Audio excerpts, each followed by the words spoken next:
President Yoweri Museveni akisiza abasomesa nga gavumenti bwetannabyerabira binayogedde ku bikujjuko by'okuza olunaku lw'abasomesa olubadde mu disitulikiti y'e Moroto.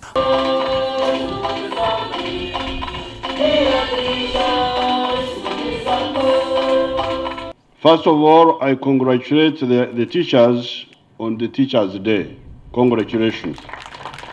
Lutambulidde ku mulamwa okusomeseza mu ddembe n'okuzaamu abasomesa amaanyi awerekeddwako mu kyalo Janet Museveni yanga minisita w'ebyenjigiriza n'emizannyo. Museveni yagambye nti batandika n'okwongera ku muwendo ogw'okumanya kw'abantu bazzaako okuzimba ebizimbe n'ebibiina kati bakuzimbira abasomesa amayumba. Abagumizza nti bali mu nteekateeka y'okukozesa emisaala egyawamu okuli abasomesa abasawo n'abajasola emirimu egy'ettendo gye bakola. You find some get very high salaries, some get low, and yet they are all public servants. There are these authorities, this authority. You find somebody is getting very high salary, 40 million shillings, 30, 20. I want this to be harmonized.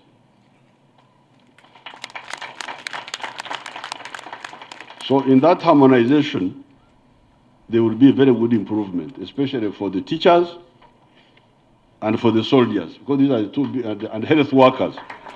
Ye Minister Museveni yeebazizza ab'ekibiina kya lunato olw'okulaba nga bakoze olunaku luno buli mwaka. I want to salute the teachers now for all the work they do to ensure the future of Uganda, which lies with our children, that our future may be bright and fruitful. Abasabye okweyigirizibwa okumanya ebintu eby'enjawulo nga kijja okukola okusitula kumanya kwabwe n'enkulaakulana y'ensi. Ye ssentebe wa lunato Zadde Okutumuhimbisa asimbye minisitule y'ebyenjigiriza okusitula omutindo ogw'ebyenjigiriza. We appreciate your continued commitment to the teachers' concerns, which is reflected in your personal attendance at our National World Teachers' Day celebrations. N'abasomesa abasomye mu 225 bakungaanye mu kifo ekya Durban Hotel mu Kampala okweta ku bikujjuko eby'olunaku lwabwe. Ku mukolo guno abasomesa basisinde okuteeka gavumenti ku nninga olw'okutulugunyizibwa akamwa abasako n'okulira mu mbeera embi nga basasulwa kitono.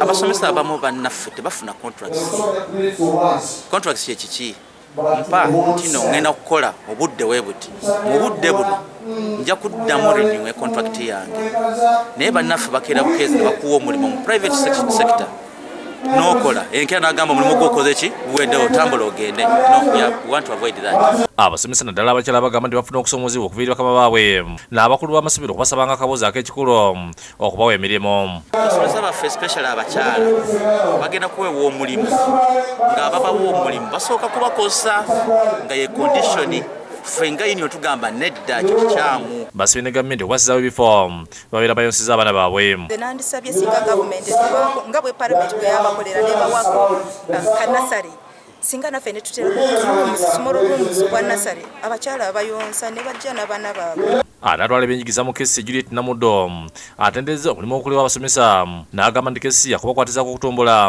embeera z'obulamu bwabwe.